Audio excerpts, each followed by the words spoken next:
नमस्कार दोस्तों, कैसे हैं आप। स्वागत है आपका एक बार फिर भगवत गीता सीरीज़ में। लेकिन आज के श्लोक की बात करें उससे पहले एक इम्पॉर्टेंट फैक्ट वो ये कि WHO की एक रिपोर्ट थी और उसमें सामने आया था कि हर साल लगभग 7 लाख लोग ऐसे होते हैं जो सुसाइड कर लेते हैं और जो अटेम्प्ट करते हैं उनकी संख्या इससे भी कहीं ज़्यादा है। लेकिन सोचने की बात यह है कि जो ये बच्चे या जो लोग ऐसा अटेम्प्ट करते हैं वो किस मानसिक स्थिति में उस समय रहे होंगे जब उन्होंने ऐसा काम किया। क्योंकि एक और सर्वे हुआ था, एक और ऐसी रिसर्च हुई थी और उसमें सामने आया कि अगर वो उस परिस्थिति से कुछ घंटे की उस परिस्थिति से बाहर निकल जाते तो शायद वो ऐसा नहीं करते। इसका मतलब वो एक टेम्परेरी फेज़ था और उस फेज़ से अगर उन्हें बचाया जा सकता तो फिर ये होता ही नहीं। तो लाइफ में बहुत सारे ऐसे टेम्परेरी फेजेस आते हैं जब हमें लगता है कि सब कुछ ख़त्म हो गया, इसके आगे कुछ नहीं बचा और ये लाइफ का एंड है, ये एक डेड एंड है और इसके आगे हम कहीं नहीं जा सकते। तो क्या लाइफ वहीं रुक जाती है, वहीं स्टक हो जाती है, वहाँ से आगे बढ़ने की कोई उम्मीद नहीं होती, या उस समय हमें सब कुछ छोड़कर और शांति से बैठकर सोचना चाहिए कि नहीं, कहीं ना कहीं कोई सोल्यूशन है, जैसे अर्जुन को मिला था। तो इसी बारे में बात करते हैं आज के इस श्लोक में।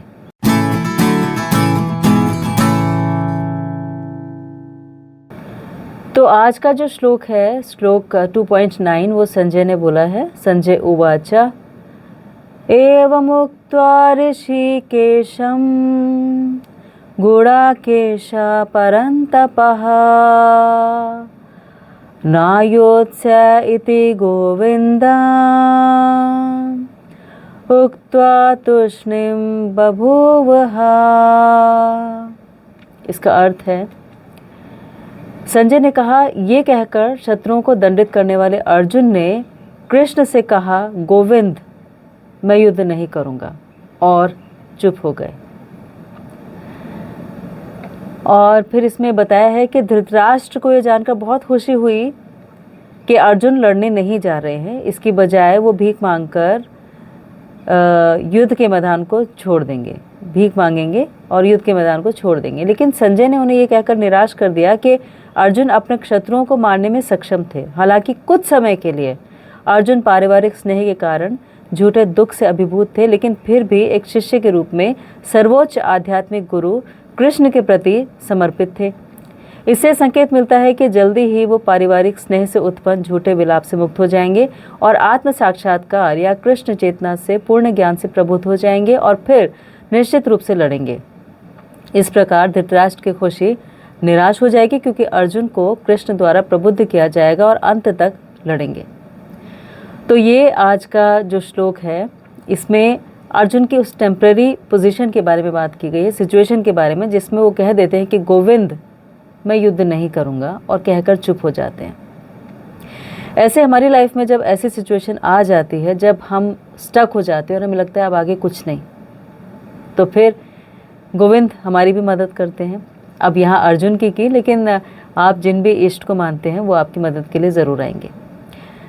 जानते हैं, स्टक हो जाने में, किसी सिचुएशन में बिल्कुल फंस जाने में, हमेशा एक जगह शांत बैठ जाना और समर्पित हो जाना हेल्प करता है। जैसे मैं आपको एक स्टोरी सुनाती हूँ। एक बार एक व्यक्ति थे जो एक खेतों में काम करते थे, उनका बहुत बड़ा खेत था और उनके दादाजी ने उनको एक घड़ी दी थी। उन्हें घड़ी बहुत पसंद थी, बहुत प्यार था दादाजी से, तो एक निशानी थी। लेकिन जब वो फसल की कटाई उन्होंने की और बहुत सारा भूसा वहाँ पर हो गया जिसके साथ वो खेतों में थे, तो उनकी घड़ी कहीं खुलकर और गिर गई। अब इतना इमोशनल अटैचमेंट उस घड़ी से था तो फिर क्या करें, बड़ा दुख भी हुआ, बहुत ढूंढने की कोशिश की, नहीं मिल रही थी। और उस खेत के साइड में एक और मैदान था जहाँ पर बच्चे खेल रहे थे। तो उन बच्चों ने बोला कि हम आपकी घड़ी ढूंढने में आपकी मदद कर दें। तो वो जो व्यक्ति थे, उन्हें लगा कि जब मुझसे नहीं ढूंढी गई तो ये बच्चे कैसे मदद करेंगे। लेकिन फिर भी हमेशा हम उम्मीद तो लगाए रखते हैं ना कि कुछ ना कुछ तो चमत्कार हो ही जाएगा। तो उस डिप्रेशन वाली टेम्परेरी स्टेट में जब वो थे तो उन्हें लगा कि शायद ये बच्चे मेरी हेल्प कर पाएँ, एक मौका इन्हें दे देता हूँ। तो उन्होंने मौका दिया, सारे बच्चे ढूंढने में लग गए लेकिन नहीं मिली। बच्चे सारे चले गए, एक बच्चा ऐसा था जो वहाँ पर रह गया। तो उसके बाद थोड़ी देर बाद वो बच्चा घड़ी लेकर और आ गया उनके पास। तो उन्हें समझ ही नहीं आया कि कैसे एक छोटे से बच्चे ने घड़ी ढूंढ ली। तो फिर उन्होंने उस बच्चे को कुछ इनाम दिया और इनाम देने के बाद पूछा कि तुम्हें घड़ी मिली कैसे। तो उस बच्चे ने कहा कि मैं बहुत ट्राई कर रहा था आपकी घड़ी ढूंढने का, और मैंने सब जगह ढूंढा, सब जगह हाथ मारे और सब डंडे से भी इधर उधर किया सब चीज़ों को, लेकिन नहीं मिली। और फिर सब मेरे सारे दोस्त चले गए और मैंने सोचा हुआ था कि मुझे घड़ी ढूंढनी है, तो मैं बस एक जगह जाकर चुपचाप बैठ गया। आप भी नहीं थे, मेरे दोस्त भी नहीं थे, बिल्कुल खेत खाली था, शांत था। मैं शांति से बैठ गया जाकर। तो फिर जब मैंने आंखें बंद कर ली और मैंने ध्यान लगाया तो मुझे उस घड़ी की टिक टिक टिक टिक टिक टिक टिक टिक सुनाई देने लगी। और फिर मैंने आंखें खोली, मैं उस जगह पर गया और मैंने वो घड़ी उठाई और ये आपकी घड़ी है। तो ऐसे ही जब बहुत सारी प्रॉब्लम्स इकट्ठी हो जाती हैं, हमें कुछ समझ में नहीं आ रहा होता, तो एक जगह बस शांति से बैठ जाइए बजाय कुछ एक्ट करने के। और वो एक्ट भी ऐसा जो हमारे लिए नुकसानदायक हो, हमारे परिवार को बिखेर दे या हमें दुख पहुंचाए, या हम किसी से झगड़ा कर लें, कोई आर्ग्यूमेंट हो जाए, किसी से गुस्से में कुछ बोल दें, किसी को कुछ ऐसे अपशब्द कहकर आ जाए जिन्हें वापस रिवर्स करना पॉसिबल नहीं हो पाए। कुछ मत कीजिए, बस शांति से एक जगह बैठ जाइए या फिर उस जगह को छोड़कर कहीं चले जाइए। हो सकता है आपको पार्क में जाना पसंद हो तो पार्क में टहलने के लिए निकल जाइए, या आप एक ग्लास ठंडा पानी पीजिए और अपने रूम में चले जाइए। कुछ भी ऐसा कीजिए, लेकिन उस समय रिएक्ट नहीं करना चाहिए, क्योंकि रिएक्ट करने से चीज़ें बिगड़ती हैं। रिस्पॉन्ड करना इंपॉर्टेंट है और रिस्पॉन्ड उस टाइम हो नहीं सकता। तो इसीलिए अर्जुन ने भी चुप हो गए। अर्जुन, उन्होंने कहा गोविंद मैं युद्ध नहीं करूँगा, और ये कहकर अर्जुन चुप हो गए।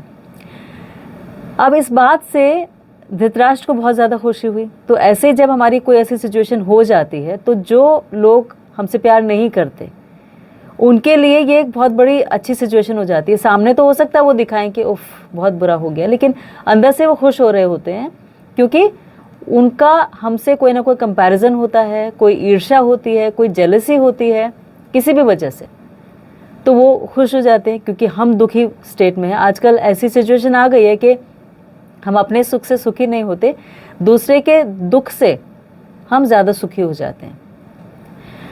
तो ये कहकर धृतराष्ट्र जो खुश हो गए, लेकिन जो संजय थे उन्होंने कहा कि ये एक टेम्पररी फेज है अर्जुन का, और अर्जुन अपने शत्रुओं को मारने में सक्षम है, परंतप है, लेकिन कुछ समय के लिए वो ऐसे दुख से अभिभूत है जो कि झूठा है। लेकिन क्योंकि वो सर्वोच्च आध्यात्मिक गुरु कृष्ण के प्रति समर्पित है, इसीलिए वो जल्दी ही ठीक हो जाएंगे। तो एक और रीज़न हमें मिलता है एक मेंटोर के लिए, एक स्पिरिचुअल गुरु के लिए, कि अगर हम जब कुछ समझ नहीं पा रहे होते हैं तो किसी से ऐसे बात कर लें तो वो वेंट आउट हमें हेल्प करता है, हमारे लिए गाइडिंग फोर्स हो जाता है हमें कुछ समझने के लिए। कोई भी ऐसा व्यक्ति जिससे आप खुल के सब कुछ कह सकें, आपको सोचना ना पड़े कि वो मेरे बारे में क्या सोचेंगे।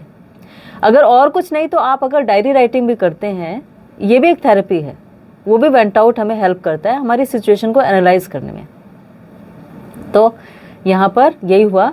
और इसमें एक अच्छी बात जो आपने भी फील की होगी वो ये कि संजय जो है वो बहुत ही निष्पक्ष रूप से बता रहे हैं धृतराष्ट्र को। ऐसा नहीं कि धृतराष्ट्र उनके जो मालिक हैं, मतलब उन धृतराष्ट्र के संजय जो थे वो असिस्ट कर रहे थे ना संजय, तो असिस्ट करने के लिए वो ऐसा नहीं है कि उनकी मर्जी की बात उन्हें समझा रहे हैं, नहीं, जो निष्पक्ष है, जो सही है वही बता रहे हैं।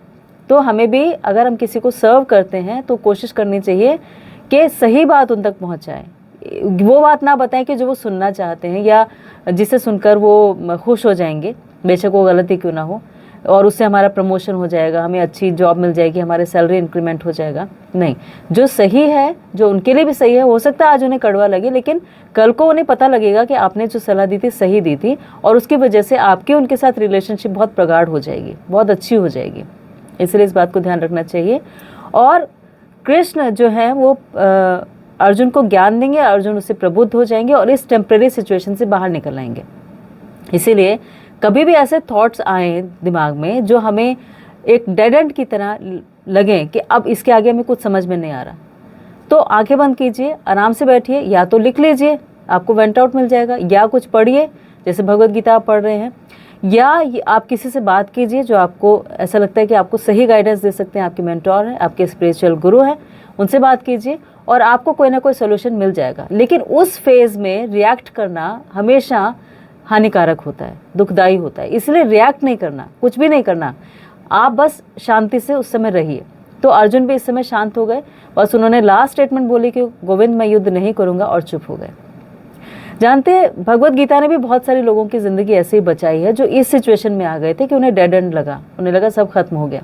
जैसे एक मैं पढ़ रही थी कि एक व्यक्ति थे, उनको बिजनेस में बहुत ज़बरदस्त लॉस हो गया, तो उन्हें लगा कि अब लॉस तो पूरा हो नहीं सकता, अब क्या करता हूँ कि मैं अपनी फैक्ट्री में आग लगा देता हूँ ताकि इंश्योरेंस का पैसा मिल जाएगा और वो मेरे परिवार को हेल्प करेगा, और मैं यहीं बैठा रहता हूँ, मैं भी ख़त्म हो जाऊँगा। तो ये सोच के वो वहीं फैक्ट्री में बैठ गए, अपने कैबिन में सब चले गए, वो अकेले बैठे हुए थे। और फिर उन्हें लगा कि अब तो मुझे अपने प्राण त्यागने ही है, सब कुछ छोड़ना ही है। तो आसपास सब चीज़ों को देखने लगे कि मैं अब तो जा ही रहा हूँ, तो सब ठीक से देख के जाऊँ।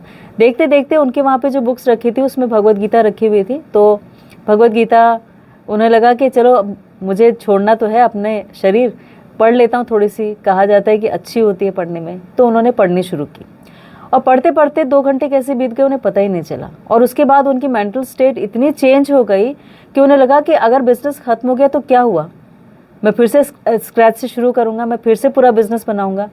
और वो एक नए उत्साह के साथ, एक नई एनर्जी के साथ अपने घर गए और जाके उन्होंने बताया कि आज मेरे पास भगवत गीता नहीं होती तो शायद मैं अपनी लाइफ को ख़त्म कर लेता।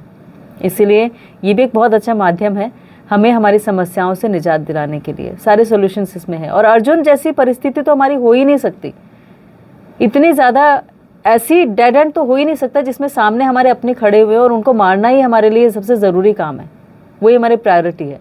जब उतना डिप्रेशन नहीं हो सकता तो फिर इसे जब आप एज एक स्ट्रेस मैनेजमेंट बुक की तरह पढ़ेंगे, एक स्ट्रेस मैनेजमेंट सेमिनार है एक्चुअली ये देखा जाए तो भगवत गीता, क्योंकि ये अर्जुन के स्ट्रेस को दूर कर रही है और हमारे भी, तो आप समझ पाएंगे कि इसमें जो दिया हुआ है वो हमारी लाइफ से कितना रिलेट करता है और हम कितनी अच्छी तरह से अपनी लाइफ जी सकते हैं। तो आपने आज का श्लोक ये पढ़ा और आप इसे ठीक से पढ़िएगा। इतना समय आपने निकाला इसके लिए आपका बहुत बहुत थैंक यू, धन्यवाद, शुक्रिया। प्लीज़ अपना बहुत ख्याल रखिएगा और ऐसे ही हर रोज़ पढ़ते रहिएगा ताकि आप अपनी लाइफ को अपने आप और बेहतर और एंथुजियास्टिकली और एनर्जेटिकली जी सकें।